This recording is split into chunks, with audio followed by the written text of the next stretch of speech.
So I've spoken about 5 times about various aspects of the psychedelic experience to audiences here and at Esalen and in Santa Barbara.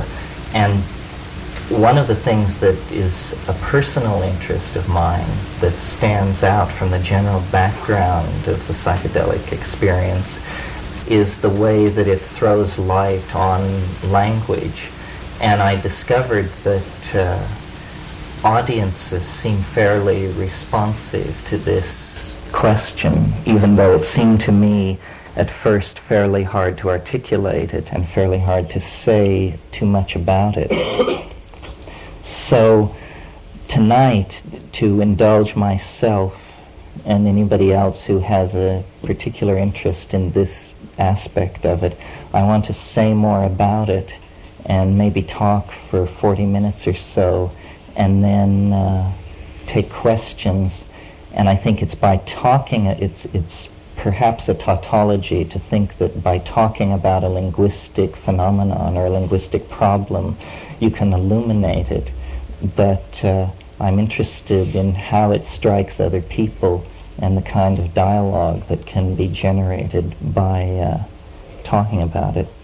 First of all, to background what I'm saying a little bit, I recently ran across a very interesting analogy or metaphor that seemed useful to me, which was, it was a historical analogy saying that when civilizations come into crisis, they inevitably, one of their strategies for survival is to cast back to an earlier period of time, an earlier cultural ideal, and then to try to exemplify its values. And as the obvious example and the most recent phenomenon of this sort on any large scale is the Renaissance, in which the breakdown of medieval society and the rise of mercantilism generated a need to cast back into time for a set of values and then to realize them. And the period of time that was chosen was classical Greece and Rome.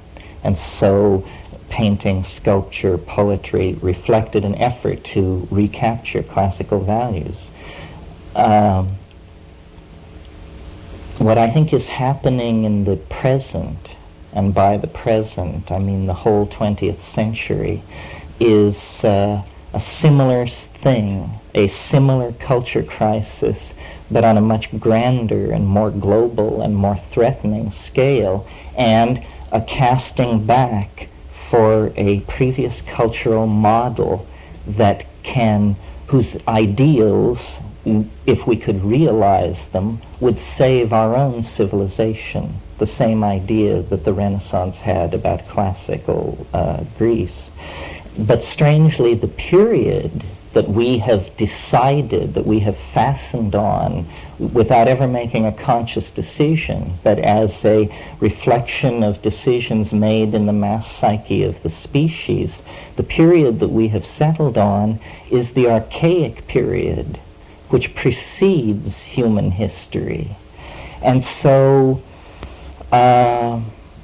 Cubism and the things that were done for literature by Joyce and Pound, and the glorification of barbarism and the recovery of the unconscious, first the sexual nature of the unconscious through Freud, later the mass archetypal structure through Jung. In other words, the great movements of the 20th century, even Marxism, can be seen as efforts to recapture prehistoric sacral values. And this process has been going on for 50 years or so, different adumbrations of it at different times. And now, and for the past 10 years or so, the theme of shamanism, the rediscovery of Paleolithic religion, and the rise of the use of hallucinogenic drugs, which were the driving force of Paleolithic religion, has come into the fore. Well, okay, holding that in your mind for a moment, recall Marshall McLuhan's idea that technologies for conveying information shift ratios in the mass psyche and the way that it relates to the world. And he was famous for predicting what he called electronic feudalism. He said that the television screen was more like a page of manuscript than a page of print, and that as the linearity and uniformity and rational assumptions of grammar were transcended in the conveying of information, to be replaced by electronic gestalts that were looked at rather than read, that the ratios between the senses would shift, and that this would have profound effects on art and the history of ideas and this sort of thing. What is happening is that a kind of super McLuhanistic phenomenon is happening, where we are collapsing not into the electronic feudalism that he discussed, but into the electronic tribalism which he discussed. And it is shifting our sensory ratios away from the audio and toward the visual. And this brings me now to my subject, which is the transformations of language under the influence of the psychedelic experience. The fact that there is a spectrum of vocal and psychological and psychomental phenomena that range all the way from the recitation of learned material through freely formed speech and into these trance-like religious phenomena that go under the category glossolalia.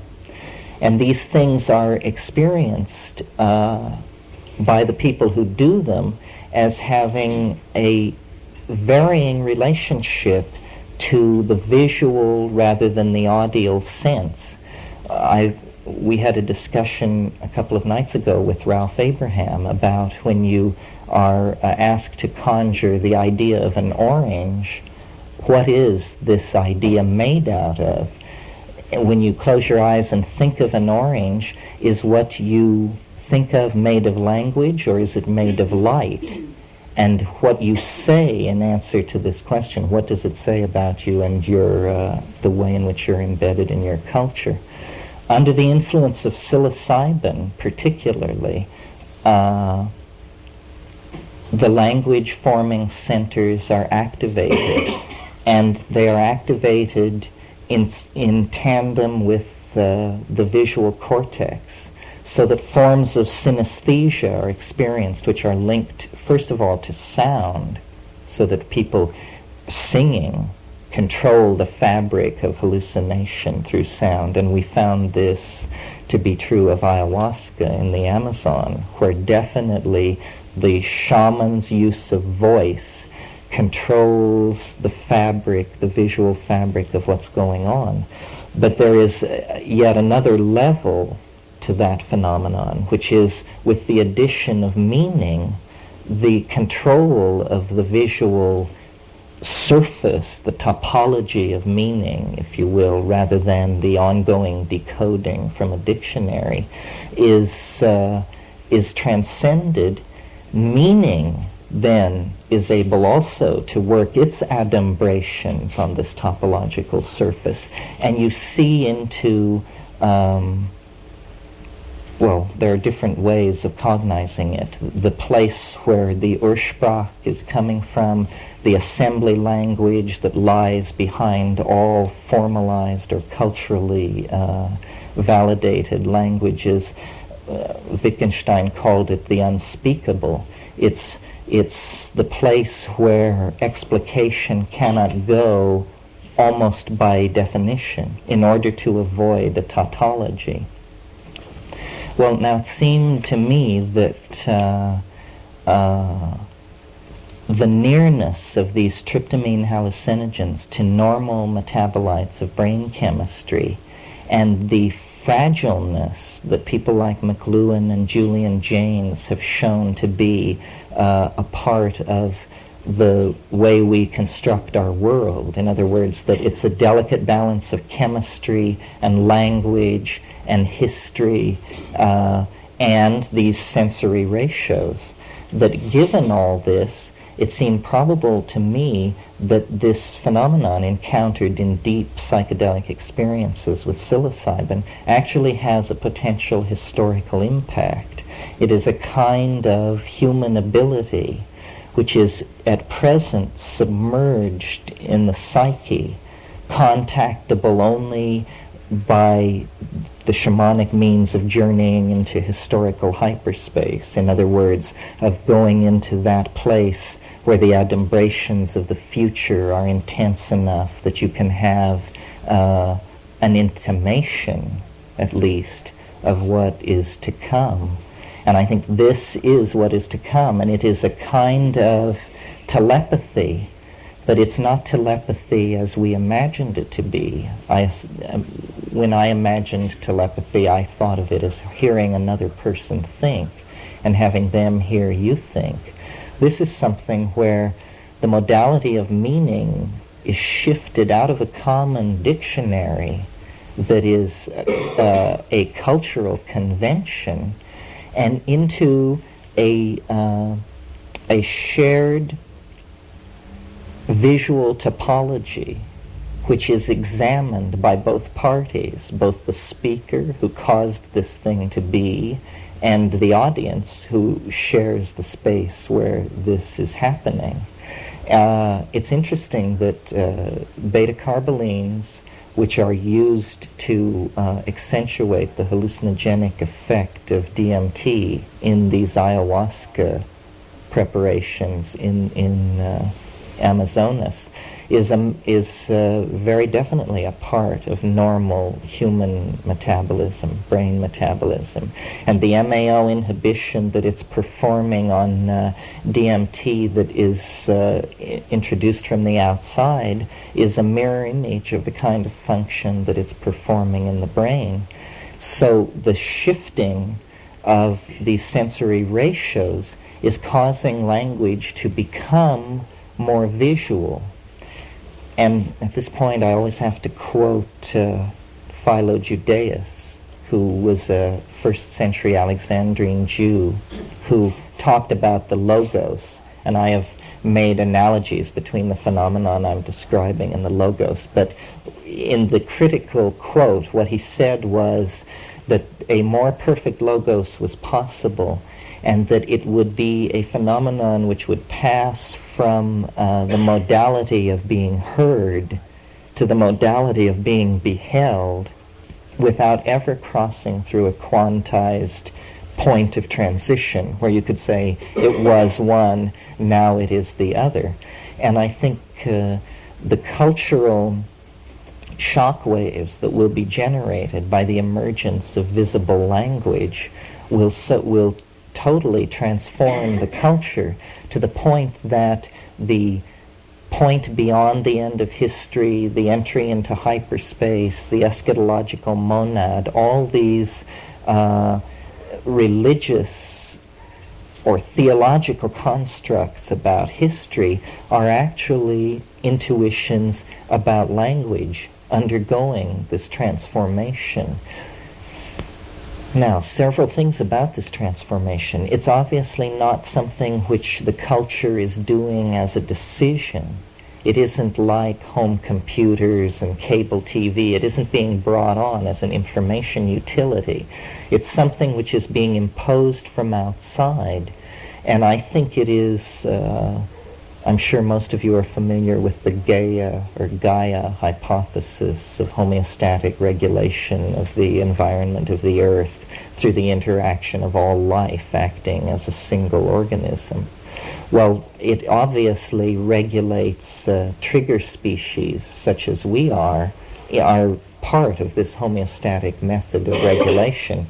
And I think the gradual evolution of language is actually the gradual lifting of the veil that is imposed between ourselves and meaning by the planetary ecology. In other words, the forward thrust of history is actually regulated by the ecology, and it is regulated through control of the evolution of language, because what you cannot think, you cannot do, and where you cannot imagine, you cannot steer your culture and go. So I'm proposing on one level that hallucinogens be thought of as human macro, almost social pheromones that regulate the rate at which language develops and therefore regulate the evolution of human culture generally. Now, one final thought about all this. It seems clear to me, and I've mentioned it in the other lectures, that the evolution, that another aspect of what psychedelics are doing and an aspect of what's happening to the culture generally is its transformation into a space-faring species, and that the momentum for this has been building for millennia. It is not something that was decided in the 1950s. It is in fact what we're all about. I looked at a book recently by Terry Wilson about Brian Geisen called Here to Go, and he asked the question, what are we here for? And he answers himself, we're here to go. And I think there's great truth in that, especially in the current historical moment where it's clear that man as a species and the planet as a unified ecosystem have become antagonistic to each other.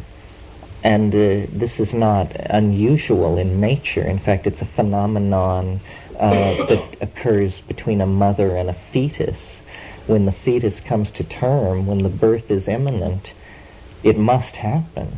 Otherwise, the survival of both parties is threatened, even though the birth trauma for the mother and the child represents one of the major crises that they will face in their sojourn in existence.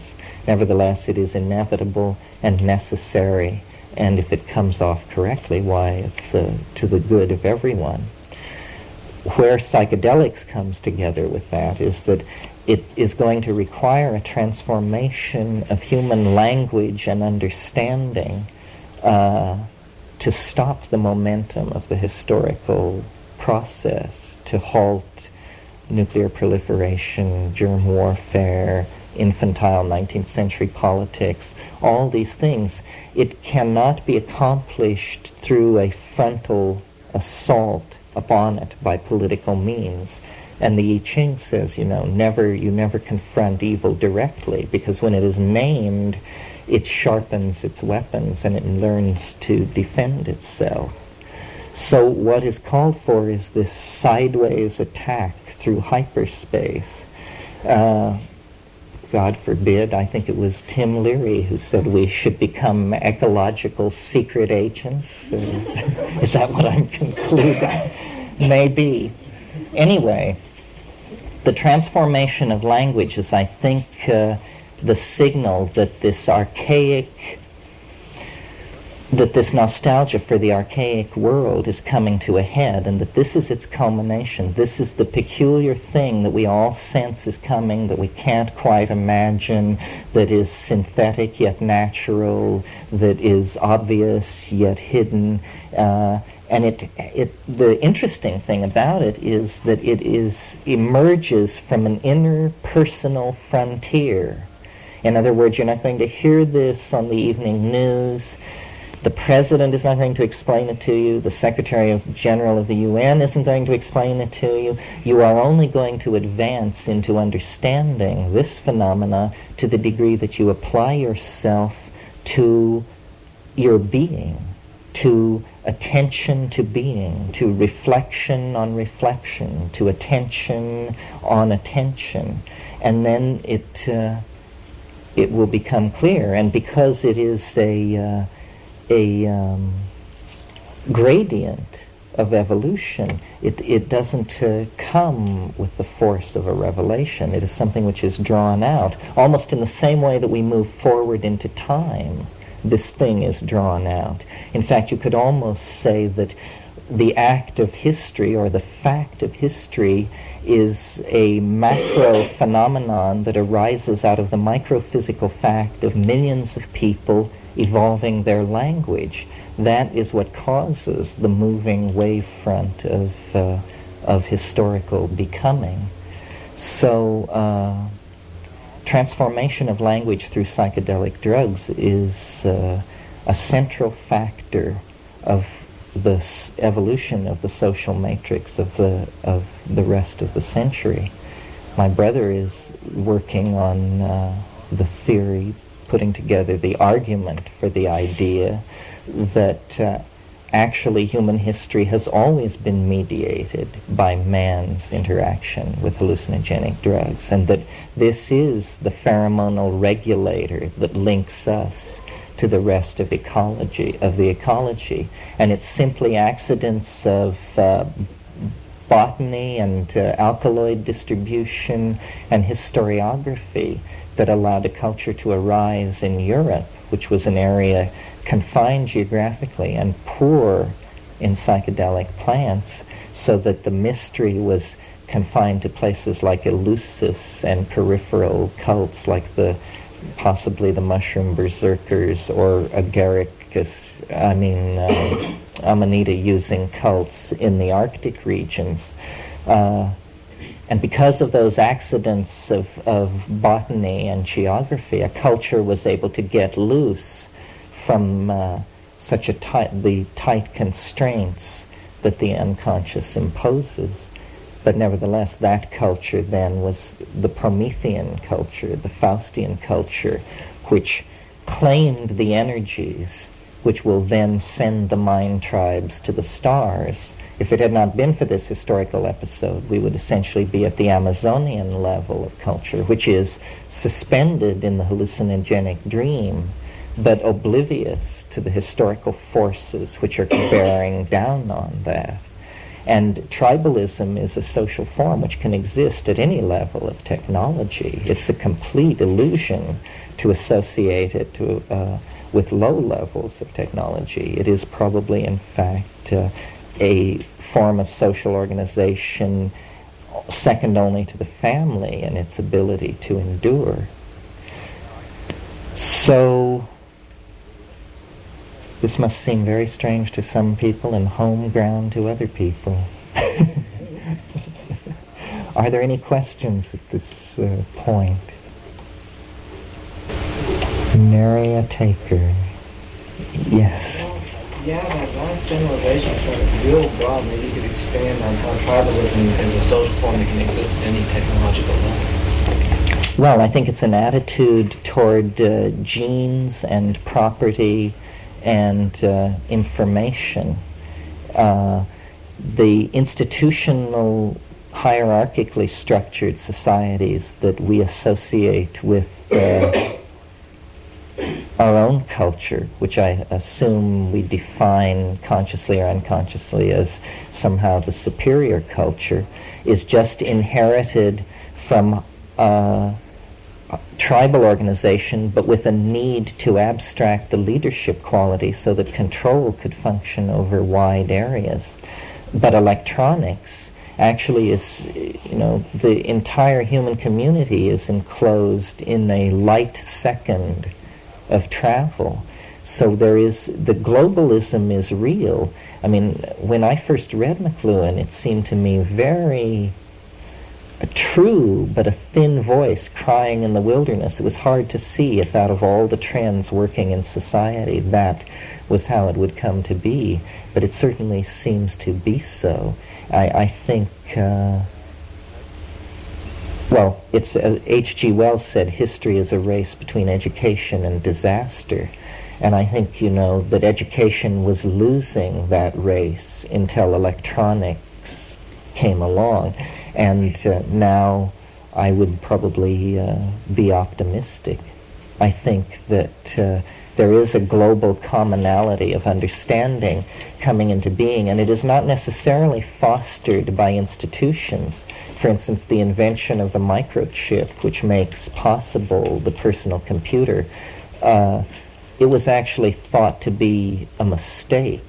It was not fast enough for the Defense Department purposes that it was engineered, that the research project that produced it was aiming for, and they produced instead this weird thing which they couldn't imagine what to do with because it was too slow for any military or industrial application.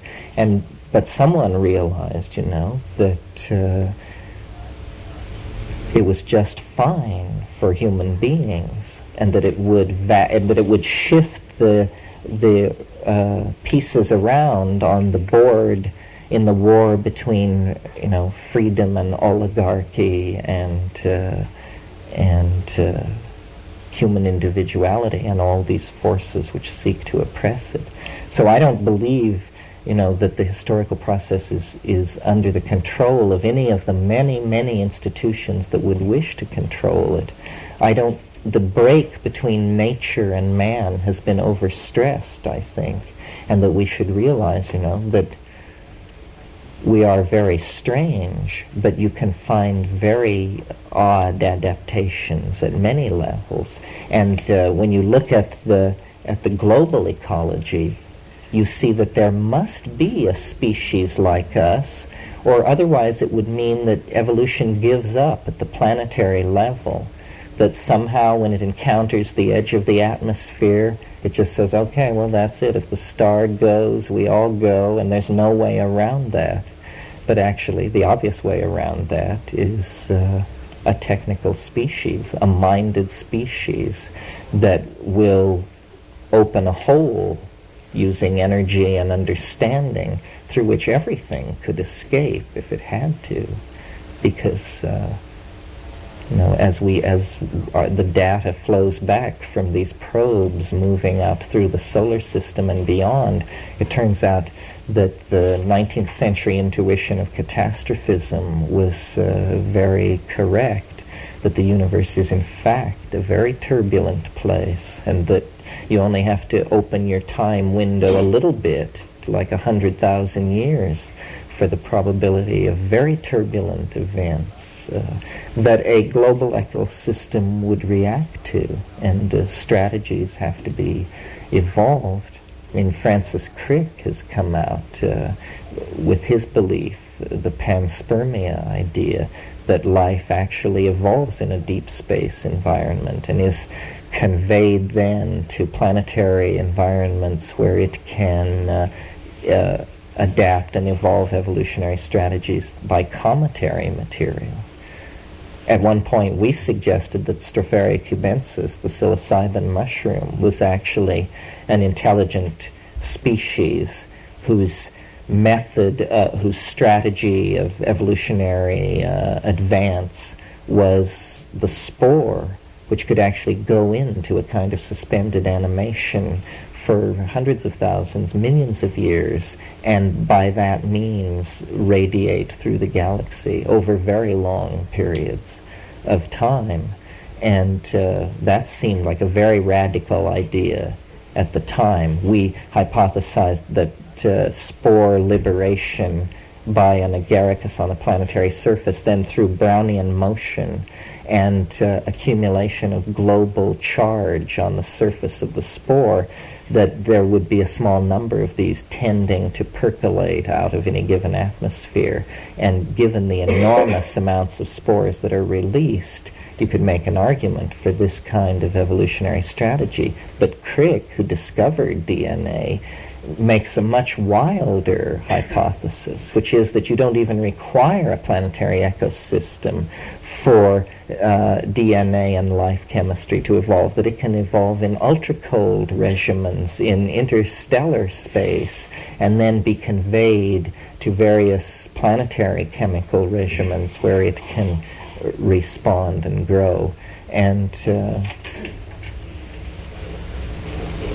all of these things, life, which we know from the rock that is dug out of the South African chert, you can date back to at least 3.5 billion years. That's longer than the life of 40% of the stars in the universe. So life is not an ephemeral process in an entropic universe. Life is a process that has a duration that exceeds that of star life. And life's strategy for running against the second law of thermodynamics and expanding and conserving ordered structure over vast periods of time is a strategy of encoding information and retaining it. In other words, languages. And these languages, which are abstract systems of notation that can be laid onto nucleotides or coconuts or scratches on clay or whatever, allow the conserving of complexity. And the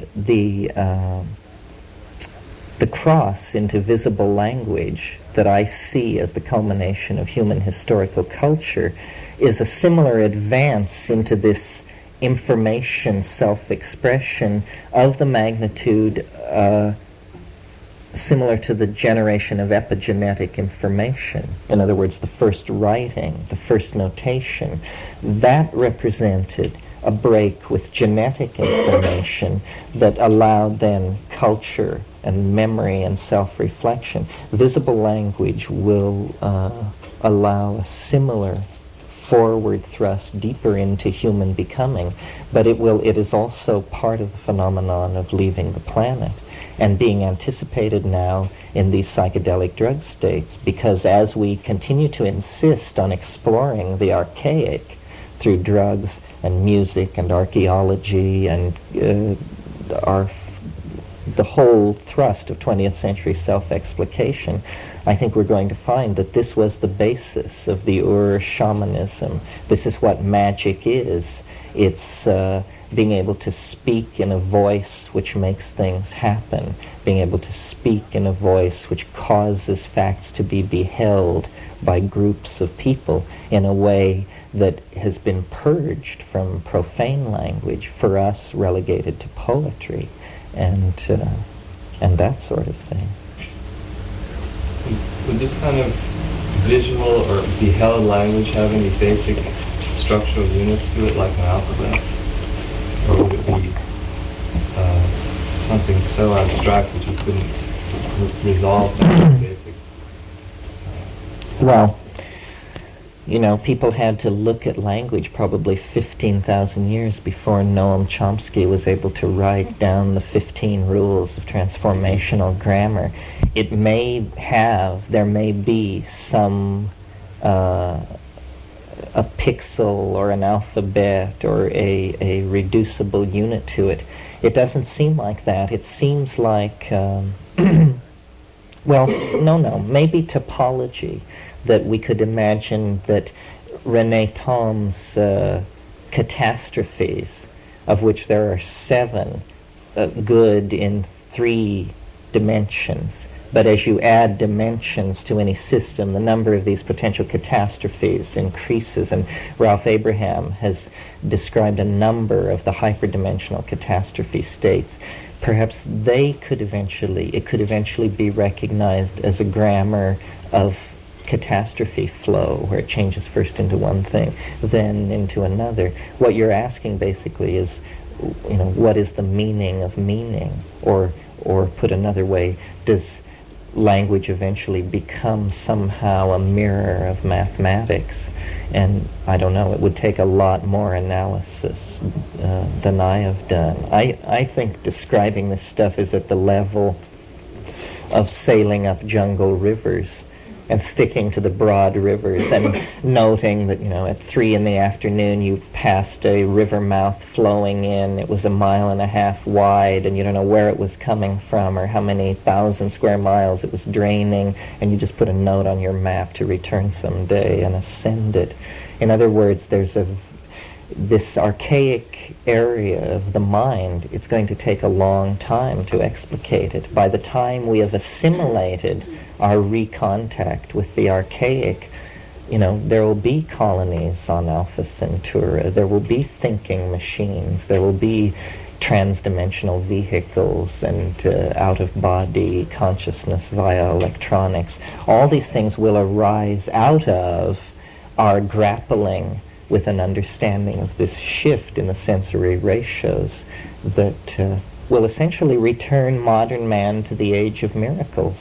And though we won't put it that way, but we will privately experience it that way. I mean, that's what psychedelic drugs are. We don't put it that way, but we all who have been through it, privately experience it as a miracle.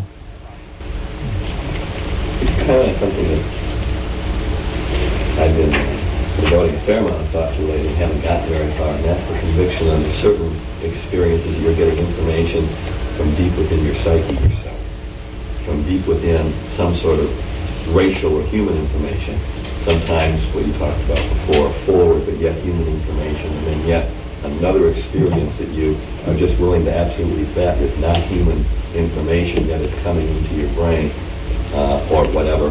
Many people talk about this. I'm just wondering if you'd share your thoughts on that division or any hypotheses, whether you feel with that accurate, not accurate. Well, it seems as though there is a tuning mechanism that you must somehow, by trial and error, find how to twiddle this knob, and you move through these very concentrated areas of information, and some of it can be blindingly personal, some of it appear to be movies of historical periods, some of it appear to be conform to Jungian stuff, and then the alien part of it. And I don't know. I mean, this is the area I work in. I've held all kinds of opinions about this information and finally decided, that it's too early to say what it is. There's a school of New Age, or I don't know exactly how to put it, but the Seth books and that the Ilse Schwaller de Lubitz and these people, where it's just nobody asks any hard questions. It's just, oh, you're channeling a being from Arcturus and they're laying the law down. Fascinating. What are they saying? Well, that's interesting what they're saying, but more interesting is trying to actually work up close to the mechanics involved in this channeling. And I'm very skeptical, and yet it hasn't stopped me at all from doing it. I mean, I talk to them, but I don't give away the barn or the cow. I just try to engage in dialogue. And, some traditions are very blasé about this sort of thing. Buddhism, for instance, Vajrayana, it's just, oh yes, many worlds, many beings, all kinds of beings on every level, and you have to learn to deal with them. But that's well and good until you actually are dealing with these beings and go through like that wonderful moment in Rosemary's Baby where she says, my God, this is really happening. Well, there are those moments where you realize, that this doesn't appear to be a hypostatization of discriminating intellect. It appears to be some kind of 8-armed schmiggy which is coming at you with all these implements. And I don't know. See, I think it's going to take a long time to sort this all out, and that in order to learn what we had to learn about matter to leave the planet, we had to really put ourselves through a head trip and close down the imagination, or deputize special people to be imaginative, who we called poets and then labeled irrelevant. It's going to now come upon us, and science is flowing into this area and beginning to recognize that it must have a romantic component. This is just the way of things. Ideas beget their opposites and then are subsumed by them. Anyone? Yes? Can you relate this in any way to the crisis that occurring in the art world? And that's end of art, that kind of stuff. Could all this be related to the crisis in art? Well, I don't know whether you mean the crisis since 1905 or 1975 or which. Well, I'm not. It's not exactly a crisis. Art. The goal of art is to be incomprehensible, or a portion of it has to be incomprehensible. I think these paintings at Lascaux and Altamira, which are now dated at 19,000 years old, when the first ones were discovered in the 1890s, they were thought to be 400 to 500 years old. And as it dawned on people what this was, and this was like 1905 to 1925, the abyss of time and history that opened up for people who were sensitive to it, the realization that, my God, people have been feeling what I've been feeling, thinking what I've been feeling for at least 20,000 years. And this impacted on Picasso, it impacted on Miro, it impacted on Klee, it impacted on Marcel Duchamp, all of these people. And much of the bad boy antics of modern art is actually, it's when you bring a primitive home to dinner. When the 19th Century Academy brings home a savage from the South Sea Island, Jarry with the cast of his penis, Marcel Duchamp insisting on wearing a toilet thing around his neck at certain formal occasions. They were, and for instance, in the current punk phenomenon of body painting, they would be perfectly at home in the mountains of New Guinea. People love to paint themselves. This was very big before the last ice age. And, if you believe heavy metal sets fashion, it looks like it's going to be very big in the next century. But a more serious answer to your question is, I think that the crisis is not, it depends. It's a crisis, it's an opportunity. What it is that art is becoming eschatological. From Duccio on, from the close of the medieval period on, art was conceived of a series of self-transcending styles, moving toward various goals, which usually derive from the philosophy of the time, beginning, so that realism or mannerism, these various tendencies would be pursued. What's happened in the 20th century with the legitimizing of experience and the legitimizing of experiment and the destruction of the patronage system in the academy is that everything happens. And there are people painting in New York today in the style of Jan van Eyck and making a living at it. And there are also people doing all kinds of things, but it's very, very hard to pick out a new piece of art I don't think, the art of the last 20 years has been art outside of time since the middle 60s, since William Wiley and funk and all that stuff began. It's impossible to date art objects. They can have been made any time in the last 20 years. This is what eschatological time will be like, a transcendence of style and people simply working in these various modes of self-expression which compete in a great atemporal carnival wherein, unfortunately, the values of the marketplace play too great a role, but no other way of mediating it has been found. Part of what's happened to art is that it's been transformed into an enormous industry that must produce objects to decorate the apartments of the affluent on all continents who want to, have art and be involved in art. But they don't have enough power to dictate style. They'll take whatever is put before them, which is very liberating for artists. Anybody else have anything on their mind? Not a soul. Yes, Mark. Talk about language as information structures.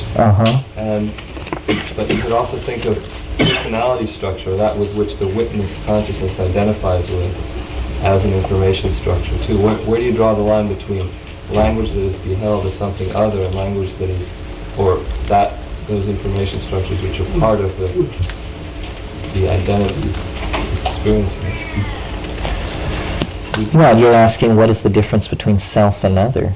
Yeah. Well, In terms of language,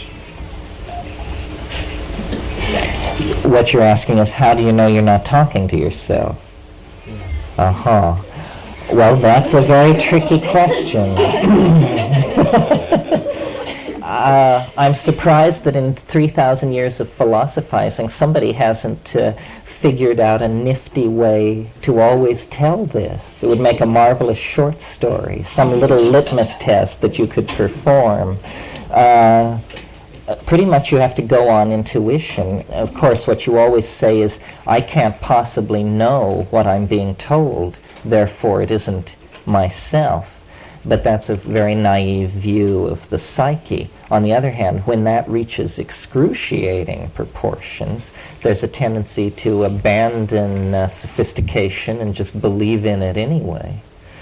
But this thing about the shifting boundary between self and other is very tricky. When I first smoked DMT, for instance, I mean, I saw an absolute break between self and alien. I mean, I was myself and they were the aliens. But then, over years of working out with it and seeing how it comes on with psilocybin, where instead of forming up over 40 seconds or so, it comes together over half an hour or 40 minutes, and you have to breathe and you have to ease it in. Then you see how, it is a kind of thing which emerges out of myself. It's like I pull a psychic plug and the opaque ink drains away, and there's this marvelous coral-like organism which I didn't think was a part of me, but perhaps all through life and death we keep discovering new organs capable of amazing things that we didn't know we had. And but I don't know. I mean, I don't think you can ask a single person to know. I think this is the question that shamanism deals with. And not all, it's a mystery. It's a mystery. Not only is the other the self, but is the other God? Is the other the species mind of the planet? Is the other a genus loci, a kind of God, but a local force of some sort? I mean, these are wonderful questions to entertain when they have immediacy. I mean, this is what people did before history. Religion was their job, and they worked at it very hard. But I'm not sure there are ever answers. More and more recently, I've always known this on some level. I think about when I was about 16 or so, I realized it and briefly pursued it and never returned to it. But I think that Taoism, if I had to pick an ontological vision that was compatible with what I think these drugs are about and with what I think is trying to happen, I would pick Taoism for the following reasons. It's the only mystical tradition I know of, possibly with the exception of shamanism, but shamanism doesn't really reflect on this. It's the only mystical tradition I know of that is not anti-scientific. It has no hostility to science. It is highly experimental. It's about compounding drugs with fungi and minerals and doing strange things on the side of fog-swept mountains and looking into your head and looking into your head and looking into your head and trying to refine description. And it is open-ended, and it is ecologically sensitive. It is sensitive to it is not at all antagonistic to drugs. In fact, on the subject of drugs, it's extremely straightforward and practical. Its stated goal is to compound the ninefold elixir of immortality. And then how you do this, various methods came and went through the ages. But its stress on technique, its stress on analysis, its stress on contemplation without method. In fact, its general antagonism toward method. All these things endear it to me a lot, and I think it's very compatible with the shamanic stance. In fact, we cannot, we are modern people, and even if you think of yourself as a practicing shaman, I don't think of myself that way. I think of myself as a shamanologist. But even if you think of yourself as a practicing shaman, you have to weld it to later traditions that answer more sophisticated questions that were posed later in historical time, and Taoism would be an excellent vehicle for that, I think. Yeah. Yes, in Hindu mythology, there is reference to the state of being dissolved into the absolute, or being one without a second, not defined by any past historical reference. Is that in any way coincident with what you're talking about? Yeah, I think it is. This one without a second caused me to think of Plotinus. One of his definitions of the mystical experience was, he called it the flight of the alone to the alone, which mathematically adds up to the one without a second. As far as this end of history that seems to be appointed for history by Western religion, yes, it is like dissolution, the dissolution of the cosmos that goes on in Hindu cosmology. Hindu cosmology is a set of nested cycles, similar in structure to the set of nested cycles that I proposed for time in The Invisible Landscape.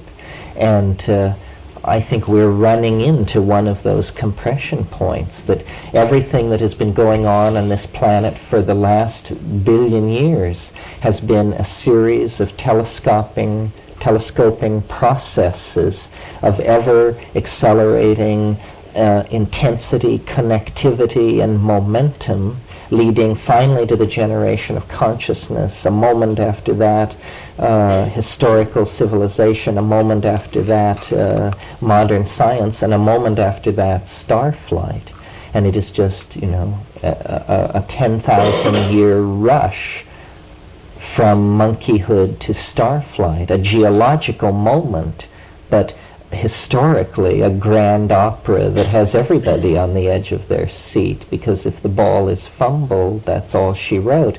And there's nothing that says that we must succeed, or at least we cannot assume that there's something which says that we must succeed. Even if we are the chosen target species of Gaia, Gaia may not have all fingers on the button. We don't know where our own power ends and begins, and where the power of the other begins and ends. And so we have to make our way carefully into these dimensions. Shamanism is thousands of years of accumulated information on how to navigate in these spaces. If we are becoming a shamanic society through the metaphor of spaceflight, we are going to have to recover this information, and there'll be some chills and spills along the way, I'm sure. Yeah. Yeah, Terence, I had a question. In the traditional use of substances that you've described, there's ritual around it. There's also intention generally from the shaman around healing and focus around hunting, real earthly kind of pursuits around survival. And that seems to ground the experience in many ways, or provide a focus for it. When we do it by ourselves, sans ritual, sans this kind of language, sans this kind of training, we're prey to the whole deceptions of the mind. Right. And so my question to you is, what sort of critical inquiry do you personally use, or what kind of critical language do you personally use with these forms in front of you? How do you know guard against self-deception? You use the word critical analysis. What does that mean? Translate practically. Well, it isn't so much in confrontation with the being that you have to have this critical analysis. In confrontation with the being, you act from the heart and in the moment, but it's later It's what do we think about these things as we sit here now, relatively unstoned. And your question raises all kinds of issues. I said I didn't think anyone was a shaman, or that I thought of myself as a shamanologist. This is because a shaman is educated by other shamans, inculcated, chosen out, educated, and brought along. In our society, we have to do it all by ourselves. And, I've made a comparison to a man walking along the beach and coming upon a fully rigged sailboat. How likely, comparing the sailboat to the psychedelic drug, how likely is it that this man can learn to sail without killing himself? Where, it is no great matter to learn to sail if you learn from a sailor. So this is the first barrier that's posed for us, or was posed, I think, in the 60s, when there were a lot of casualties to psychedelics, because it was assumed that everyone should do it, and so millions of people did. And actually, there are few societies where everyone does it, and those where that is the case, or where, for instance, all men do it, are not probably the most advanced shamanisms on the planet. So it's a kind of a profession. It's almost like clergy. It's to be deputized by the society as an ecstatic for the purpose of introducing back into society the material that comes from the mystical voyage for purposes of cultural renewal. The chief thing which grounds the shaman, at least in my practical experience with them, is the curing. And Merciliade insists on this, that the primary function of the shaman is to cure, and that all these other things go toward that. We all have to cure ourselves, in the sense that is contained in the notion that a psychedelic drug is a deconditioning agent. Now, I don't think a psychedelic drug is particularly a deconditioning agent if you're Witoto, or Bora, or Muinani, or something like that, and you take it. You don't then denounce being that and leave for Lima. But in our culture, psychedelics have had this effect of triggering a very fundamental questioning of values, and intensifying alienation and creating alienated subclasses. This is a symptom of the general unhealthiness of the society, that you can't be psychedelic and be 100% of this society, that certain things seem to impose themselves in your way. So I don't think that there is any easy answer to your question. What we have over shaman is our wonderful electronic information retrieval systems. And the way that works is like this. You go to the Amazon and you're dealing with a tribe, and they say, we need this certain drug plant, and the secret word for it is so-and-so, and we'll go and get it. And they do, and they know more about that drug plant than you do by a long crack. But you ask them, did they know that the people 20 miles further up the river use a different plant called something else? And you know this because you read it in a Harvard Museum botanical leaflet, which tells you that, and they are astonished. You have this weird overview which they cannot conceive of. They are fully informed in a vertical fashion about one tradition. But you, by writing to Boston, Massachusetts, and getting these leaflets and reading them, are more prepared to discuss the generalities of Amazon shamanism than most of the people you meet. And this is a great resource, not to be sneered at. there's a lot of information, and like, for instance, when you read Mircea Eliade's Shamanism, the Archaic Techniques of Ecstasy, this is a global overview, and I'm not saying you know more than any one single shaman knows about shamanic ecstasy, but you have a certain kind of knowledge which prepares you, a generalized cosmology which prepares you, and these are the best maps that we have, so we have to make use of them. Could you comment on how that issue relates to the more general one that seems to contain it, of the turning towards the archaic, the attempt to recapture or reintegrate the unconscious forces after a period of deliberately not being able to do so as a society, and how that's going to affect both individual and social change over the next visible historical horizon? Well, obviously, just on the surface of it, Freud in Civilization and Its Discontents made the point that sexuality is necessarily repressed for civilization to be possible. Sexuality is being redefined in this modern context, in an archaic context, so that it becomes more generalized. The romantic ideal gives place to a kind of tribal ideal. This is obviously happening and related to psychedelics and this effort to recapture the archaic. That's probably the major impact that it will have, because we have our hang-ups are all hung around the issues that sexuality posed for civilization, and the various solutions that were found in various times, all of which were, or none of which were ever viable. This is what makes us feel sort of uncomfortable about ourselves, is there's never been a set of social rules that worked so well that most people weren't involved in trying to subvert them.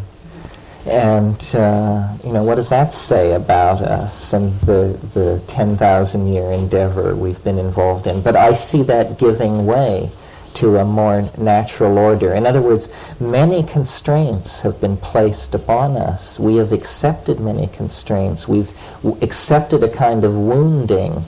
The myth of the fall is a statement about our feelings, about ourselves. That we had to go into history to recover something which had been lost, that had been ours in the beginning, but that we fumbled away. And then we had to descend into history and recover it. And it is this Edenic innocence and the adumbrations that it will create at all levels of society. Singing is a ritual act that automatically sets up its own rules and can be initiated at any time without hardly moving a muscle.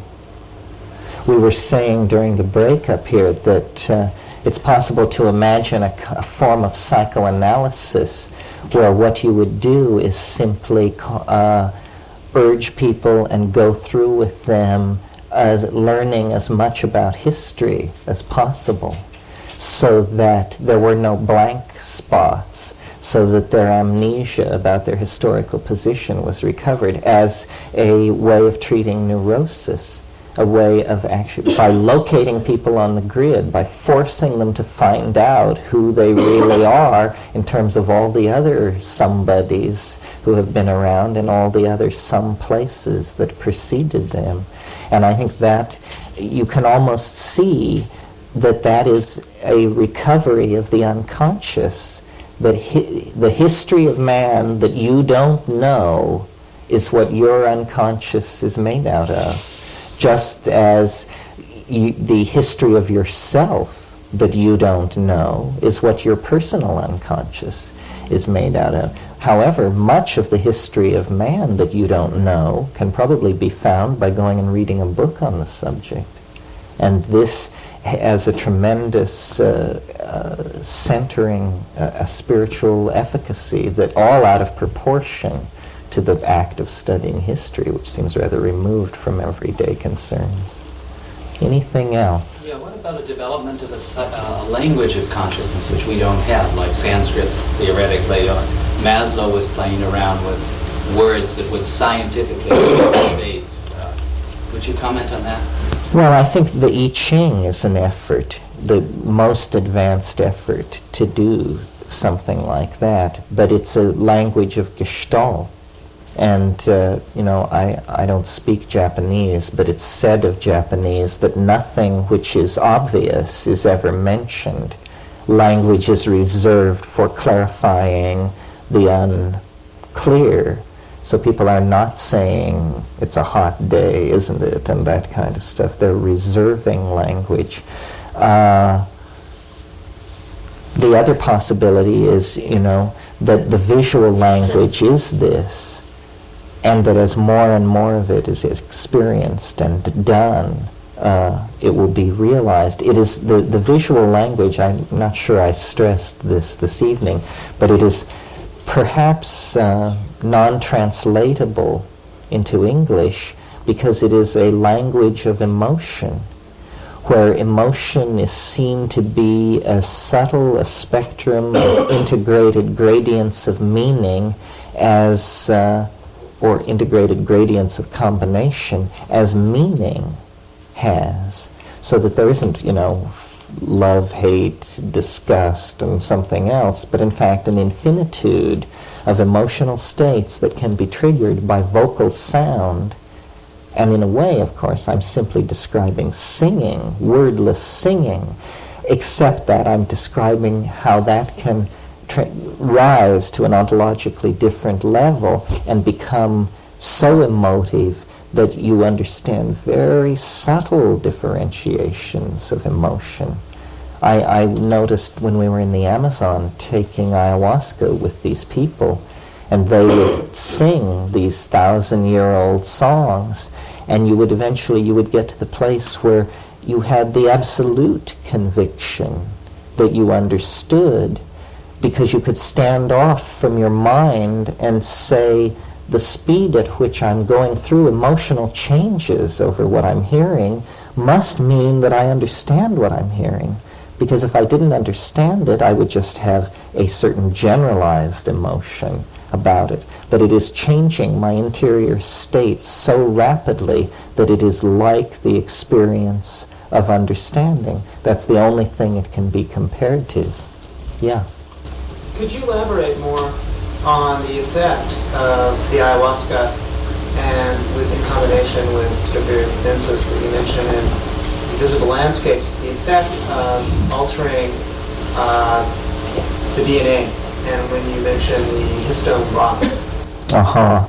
Yes, well, the core chemical idea in the invisible landscape, for those of you who haven't read it, is that it is possible, or it was hypothesized that it was possible to use sound to cause hallucinogenic drug molecules that were present in the nucleus of neurons, having arrived there through axioplasmic transport from the synapse, to cause them to occupy bond sites in DNA, the bond sites specifically which lie between the nucleotides, and the molecular dimensions and everything are correct for this to be possible. In fact, it's been shown in vitro that certain hallucinogens do preferentially bond into DNA in very elegant experiments in which DNA was exposed to hallucinogenic drug molecules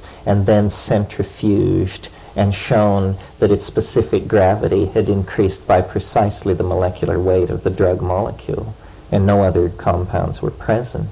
So there is an affinity for bonding with the DNA on the part of these drug molecules. We hypothesized that the general psychedelic experience, the common psychedelic experience, is simply these things displacing normal neurotransmitters such as serotonin at the synapse, undergoing axioplasmic transport to the nucleus, intercalating, which is the technical term for this kind of bonding, intercalating into the nuclear material there, and shifting the electron spin resonance of the generalized electron spin resonance signature of the molecule, so that millions of cells having this happen to them are amplified into a higher cortical experience, which is the hallucinogenic experience. But in answer to your question, my brother went beyond this and hypothesized that you could intervene in this process, which would normally you would expect to be quenched in 4 to 6 hours, whatever the duration of the psychedelic drug was. But it would be possible to intervene in this process with vocally generated sound, generated in such a way that of these millions of molecules in these bond states, a very few of them would be oriented in space toward the incoming wavefront of sound in such a way that they would be cancelled, that they would undergo the kind of harmonic cancelling that happens when you sound a note on the cello and then quench the string of sound and you hear the overtones in octaves above and below it. And he felt that this could be done with the human voice, and performed an experiment to test this idea, which seemed to indicate that it was possible, or at least that some bizarre drug synergy was prolonged and triggered by vocal sound. And we have never proceeded into this any further. It would be easy to do so. You would get square wave generators and oscillating systems, and you would try to tune into this sound, because it's a very specific sound. Now, it sounds at first preposterous that quantum acoustically mediated quantum mechanical chemical changes could be controlled by the voice. But you have to remember, populations of millions of molecules are involved, only a very few of which have to fulfill the complete set of special conditions that would allow this situation to arise. And also, it isn't generally realized at what level the human perceptual apparatus operates in relationship to quantum mechanical events. For instance, a single photon can be registered by the human eye. I'm sure some of you who had chemistry sets when you were children, they threw in a little thing called a spinthariscope, which was nothing more than a closed tube with a little lens in the end, and at the other end a speck of radium on the end of a pin, and then a phosphorus screen behind it. You would sit in a dark room for 10 minutes and then look into the spinthariscope, and you would see flashes of light coming out of the phosphorus screen at the end of it. Those flashes of light were single photons being released from the phosphorus matrix by the impact of decaying hard radiation from the radium. In a similar vein, a single molecule bumping against the tympanic membrane of the human ear can be distinguished, and they've done this in very elegant experimental situations.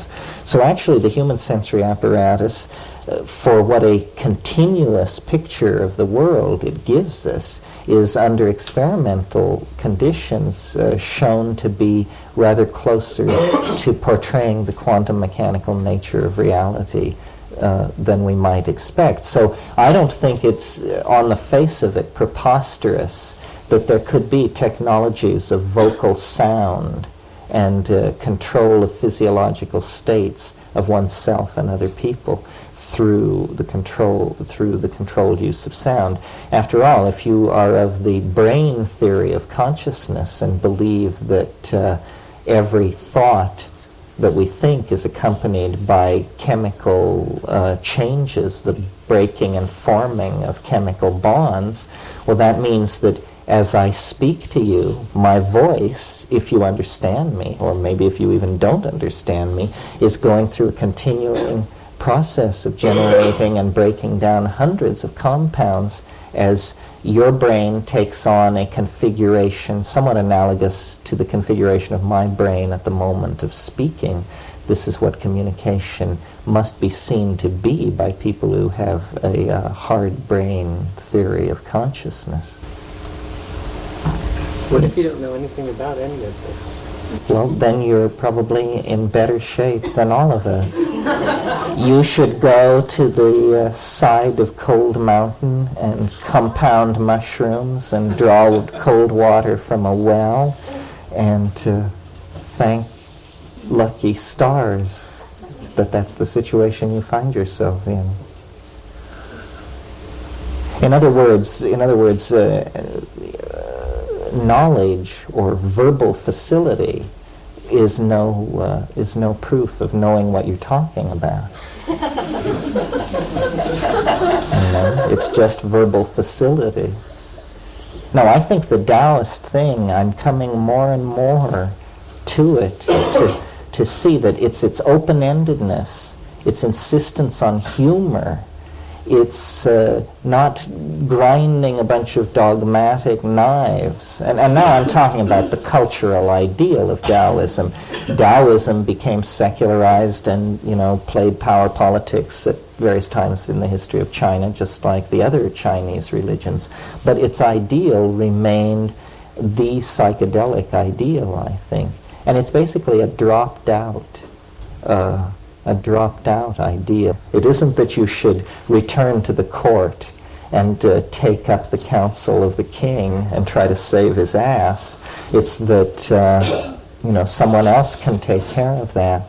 But these Taoist immortals became strange people.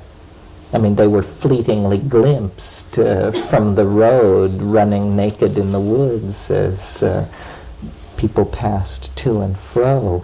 And knowledge, I have said this before, made the analogy between understanding and gravity, that, as something becomes gravitationally more and more dense, it eventually is so dense that light can't leave it. No information can leave it. It's said to be a black hole. It has curved space around itself, and no information can leave it. I think as you advance on the path toward enlightenment, it becomes harder and harder for people to understand you. And when you finally achieve enlightenment, you can't say anything at all. And anything you say must be misunderstood. That's the proof that you're enlightened.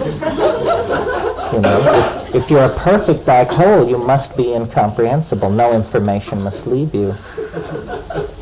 So, if you understood anything I said tonight, it's a perfect proof that I'm far from enlightened. But thank you for coming anyway. Maybe on that note we should knock off. Is anyone burning? Good, then let's knock off.